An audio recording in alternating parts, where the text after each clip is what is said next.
Je peux pas. J'ai trop peur. C'est impossible, c'est impossible. Je sais, je dois prêcher, mais je ne peux pas. Là, je n'arrive pas, j'ai tellement peur, j'ai peur que ils vont se moquer de mon accent, je vais peut-être faire plein de fautes de français. Non, non, je ne peux pas.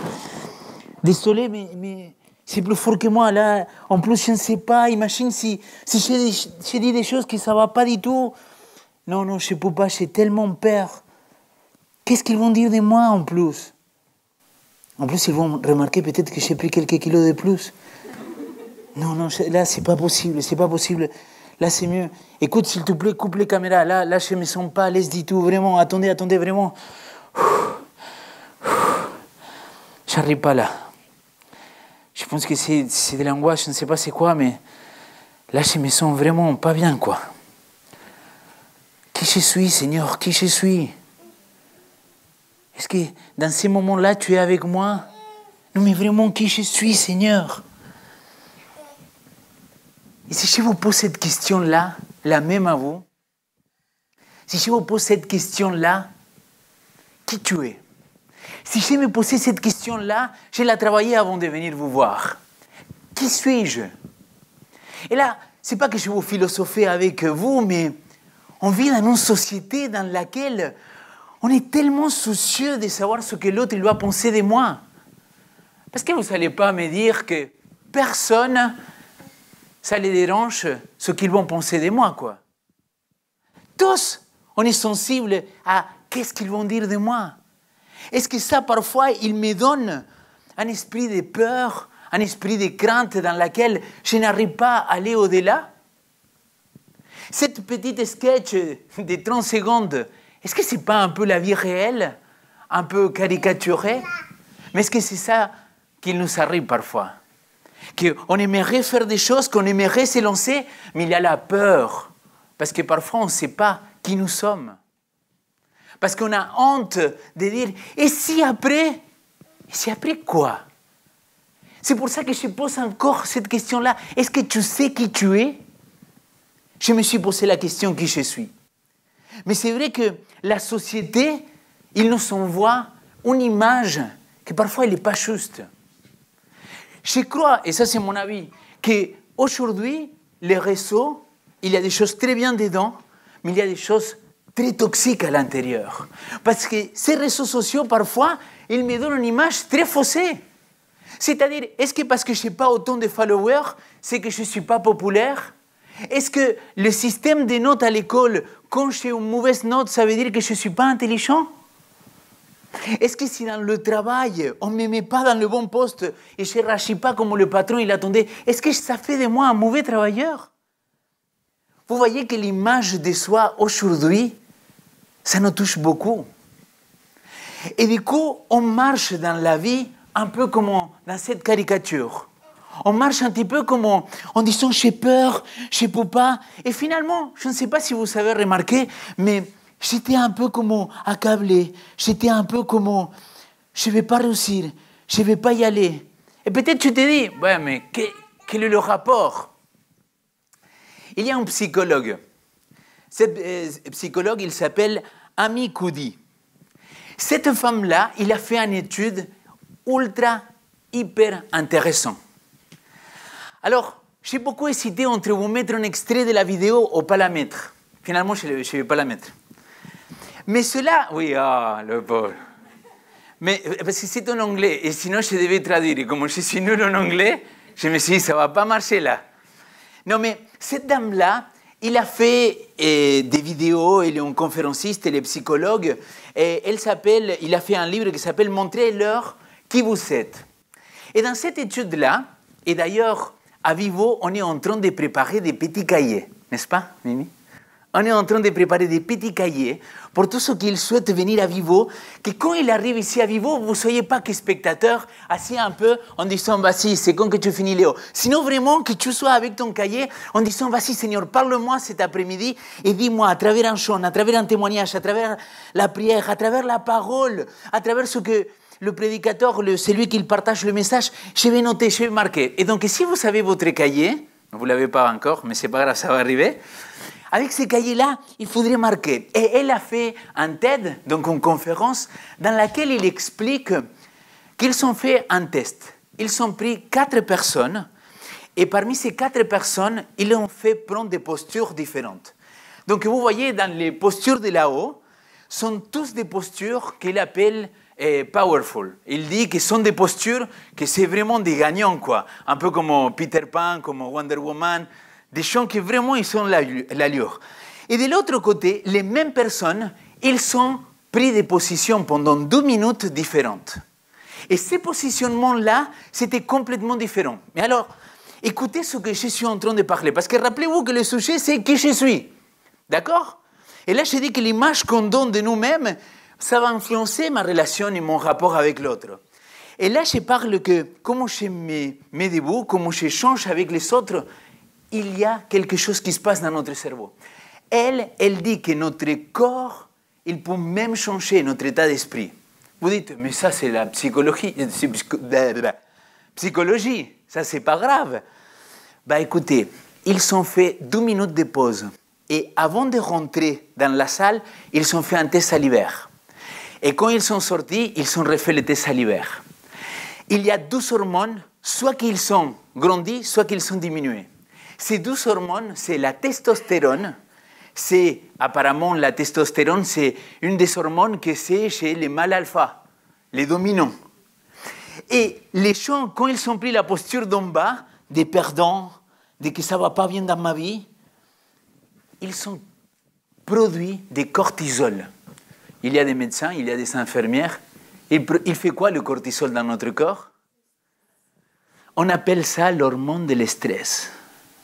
C'est-à-dire, imaginons qu'aujourd'hui tu es venu ici et tu ne veux plus écouter le reste des messages, bah pars avec ça au moins. Pars avec une allure de gagnant, quoi, de dire, vous voyez comment je suis béché, quoi? Non mais vraiment, quoi. C'est-à-dire, dans la vie, il faut avoir cette attitude, mais la question c'est pourquoi? Pourquoi je dois avoir cette allure-là? Pourquoi c'est tellement important le qui je suis? Apparemment, le psychologue, il explique que l'estime de soi, il est composé de ces 4 choses. Acceptation de soi, la confiance en soi, la vision de soi et l'amour de soi. Et tout ça, il va composer un peu l'estime de soi. L'acceptation de soi, c'est je m'aime comme je suis, quoi. Et là, vous pouvez vous dire, mais attends, mais si je suis convaincu que je suis un créateur et qu'il m'ait donné ces corps-là, pourquoi je ne vais pas m'accepter tel que je suis? Pourquoi? Parfois, je vais caricaturer, ne vous fâchez pas, mesdames, mais vous êtes devant le miroir et tu fais comme ça, et tu dis, ah, mais pourquoi? Ah, j'ai pris là. Pourquoi? Pourquoi les gars? Parce que les gars aussi, tu vois, tu te poses comme ça, tu fais comme ça, tu te dis, là, j'ai pris des muscles, lesquels? Mais pourquoi? Pourquoi on ne s'accepte pas comme nous sommes? Vous savez pourquoi? Parce que l'image qui nous renvoie les réseaux sociaux, c'est un culte des corps taillés partout. Désolé les amis, mais je ne pourrais pas avoir un corps comme ça. Parce que je sais quel est le sacrifice que je devrais faire pour arriver là. Et je sais qui je suis, je n'ai pas besoin de ces corps-là pour me sentir à l'aise. La deuxième chose, c'est la confiance. Je crois en moi. Je crois dans ce que Dieu il peut faire dans ma vie. Troisièmement, la vision de soi. Je me porte un regard bienveillant vers moi-même. Je ne sais pas, j'avais cité à vous mettre l'image de cette fille-là, qu'elle est comment on dit, anexorique, non. Anorexique, non, voilà, oh là là, aujourd'hui. Vous savez, ça c'est parce que j'ai commencé comme ça, vous voyez? Fallait que je commence vraiment, mais la péton, ça serait mieux. Alors, elle est comme ça, elle est tout rachitique, mais quand elle regarde devant le miroir, elle se voit comment? Obèse. Ça veut dire un regard qu'il n'est pas bienveillant envers moi-même. Et le quatrième, c'est l'amour. Je m'aime. Et si je peux m'aimer, c'est parce que Dieu m'a aimé en premier. Et maintenant, je repose cette question-là. Qui suis-je? Et peut-être vous dites, oui, mais Léo, là, tu nous parles un peu trop de psychologie, d'expériences scientifiques, etc. Mais vraiment, est-ce que c'est ça?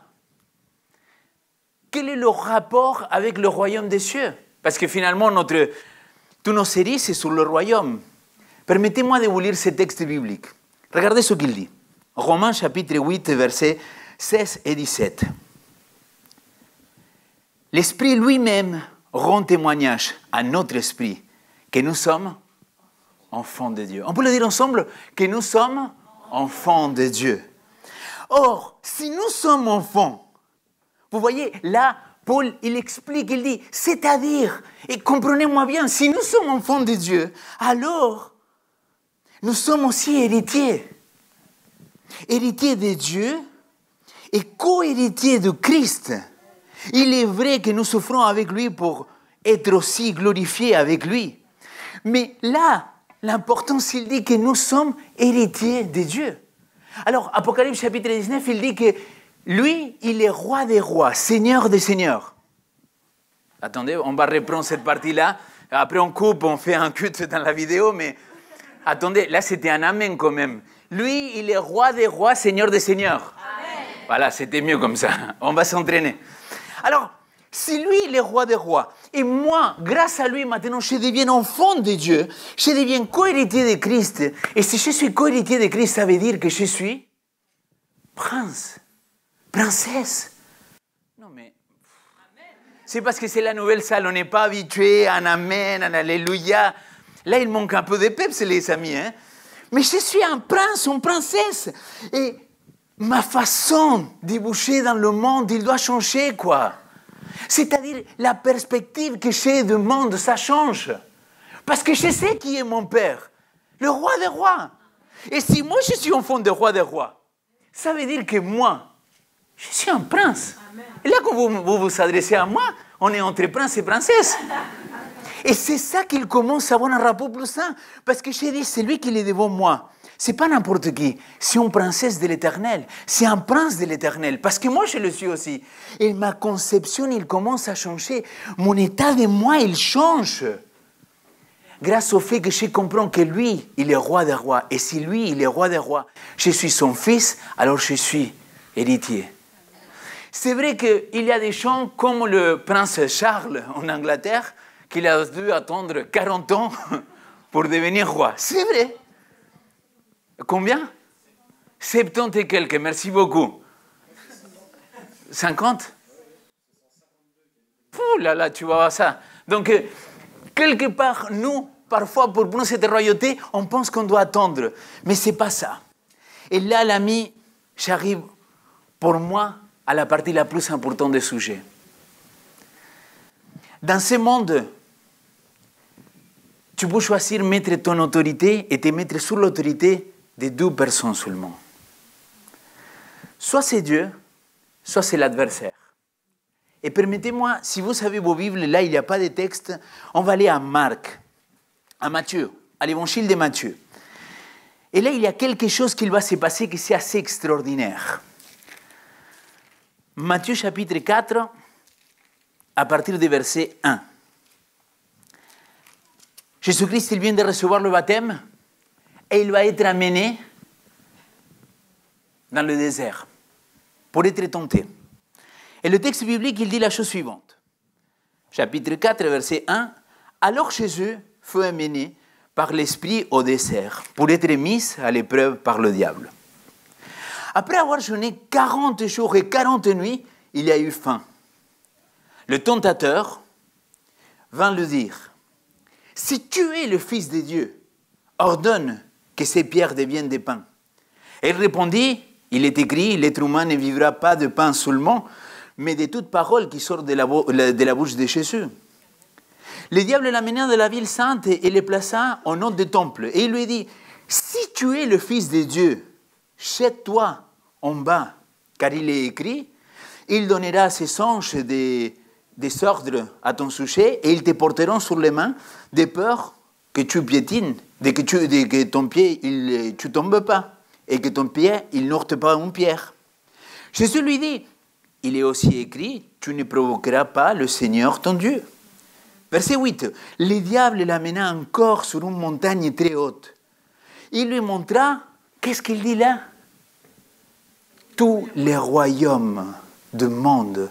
Et quoi? Et leur gloire. Il lui dit, je te donnerai tout cela si tu te prosternes devant moi. Jésus lui dit, va-t'en Satan, car il était écrit, c'est devant le Seigneur ton Dieu que tu te prosterneras, et c'est à lui seul que tu redresseras un culte. Alors le diable le laissa, et des anges virent le servir. On est en train de parler de notre Seigneur Jésus-Christ. C'est vrai qu'il venait de recevoir le baptême.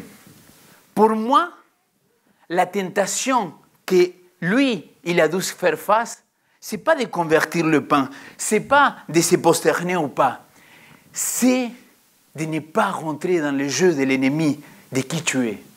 La tentation la plus grande qu'il a reçue Jésus-Christ ici, c'est si tu es le Fils de Dieu. Et vous voyez, ça fonctionne comme ça dans notre vie spirituelle. C'est-à-dire, moi je suis convaincu de quelque chose. Et dans ce que je vis avec le Seigneur, le diable il vient, il me dit, Léo, vraiment tu penses que tu vas pouvoir prêcher? Mais vraiment Léo, tu penses que quelqu'un il va t'écouter? Mais tu penses que même avec cette français-là, les gens ils vont te comprendre? Il vient me travailler. Il vient me travailler pour qui je suis. Il vient me travailler pour me dire, toi, je ne sais pas si tu es un enfant de Dieu. Peut-être cette semaine quand tu regardais Netflix et après tu as dévié sur d'autres pages. Est-ce que vraiment tu es enfant de Dieu? Et là, tu pourrais mettre en cause les choses. Et là, tu commences à douter. Et le doute, il t'amène à dire, ah mais finalement, je suis nul, quoi. Finalement, ce qu'il dit la parole, que je suis enfant de Dieu, ce n'est pas vrai. L'ennemi, il a fait cette méthode-là avec le Christ. Imagine à combien plus forte raison il ne va pas le faire avec toi et avec moi. Il va le faire, l'ami. Il va revenir en mettre en question que tu n'es pas un prince, que tu n'es pas une princesse, que tu ne mérites pas être enfant de Dieu. Il va le faire, l'ami. Parce qu'il l'a fait avec Jésus. Et c'est là que tu dois prendre conscience que toi, tu es héritier des grands rois, que toi, tu appartiens déjà au royaume des cieux, que c'est à toi. Par contre, si toi, tu ne te positionnes pas, si toi, tu ne lui donnes pas cette autorité à Dieu dans ta vie, si tu ne le choisis pas comme ton roi, si tu ne le choisis pas comme celui qui règne dans tous les aspects, dans tous les domaines de ta vie, dans ton corps, dans ton esprit, mais aussi dans tes pensées, dans ton âme, dans ta psyché, l'ami, il ne faut pas te mentir. Ici, il y a le prince du monde. Donc, soit tu choisis être avec le prince des rois, soit tu choisis être avec le prince du monde. Il n'y a pas 40 chemins. Et permettez-moi de vous citer un dernier texte. Colossiens chapitre 1, versets 12 à 14.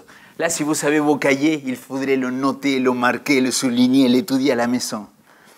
Il dit, avec joie, rendez grâce au Père qui vous a rendu capable d'accéder à la part d'héritage. Des saints dans la lumière. Il nous délivre de l'autorité des ténèbres pour nous transporter dans le royaume de son Fils bien-aimé, en qui nous avons la rédemption des pardons des péchés. Amen.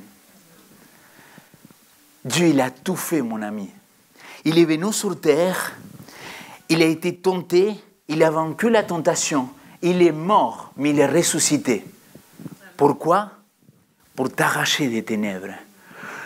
Matthieu chapitre 28, verset 18, il dit très clairement, verset 19, il dit, allez faire de toutes... Mais avant ça, il dit, toute autorité, il m'a été donnée, comme au ciel et sur la terre.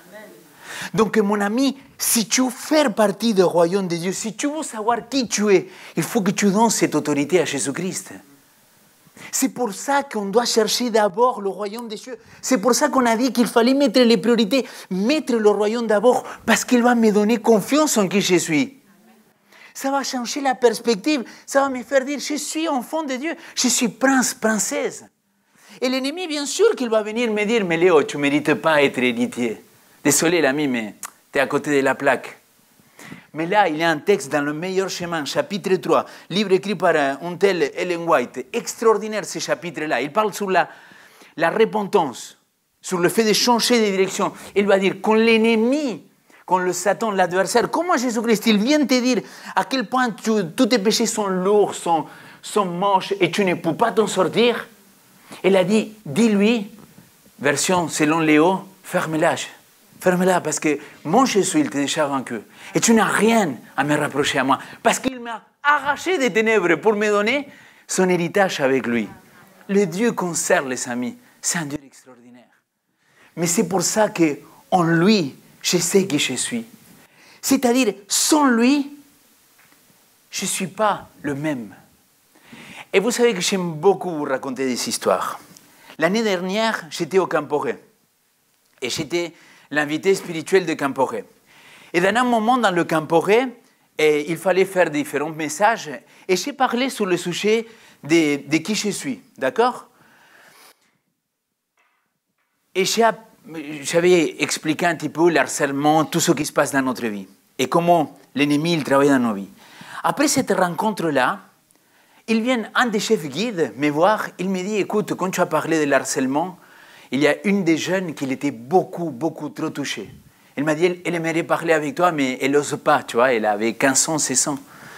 Et donc je lui ai dit, écoute, dis-moi c'est laquelle, je vais l'aborder, on va discuter ensemble. Et on s'assoit, on était ici comme ça, on était à Moulin des Rôles, on était à côté d'un arbre, et je lui pose la question, alors comment ça va, comment vas-tu, est-ce que tu apprécies les moments de partage? Et elle me raconte, et je lui ai dit, alors, il m'a dit, ton responsable, que tu voulais me raconter un petit peu ce qu'il t'arrivait dans ta vie. Il m'a dit oui. Il m'a dit, ça fait 4 ans que je me fais harceler non-stop. Après 12 ans, ma famille, elle a décidé de déménager. Elle a décidé d'aller ailleurs. Mais dans la nouvelle école, je me suis fait harceler à nouveau. Et pour moi, il est devenu insupportable. La situation, elle était trop lourde pour moi. Et là, elle me raconte, elle me dit, jusqu'un soir, j'ai pris une décision que j'ai arrivé de l'école, il n'y avait personne dans la maison, et j'ai rentré dans ma chambre, on habitait à l'étage, plusieurs étages de haut, et j'ai ouvert la fenêtre. Et là, j'ai fait le pas, je me suis mis sur la fenêtre. Et Léo, je te promets que j'allais sauter.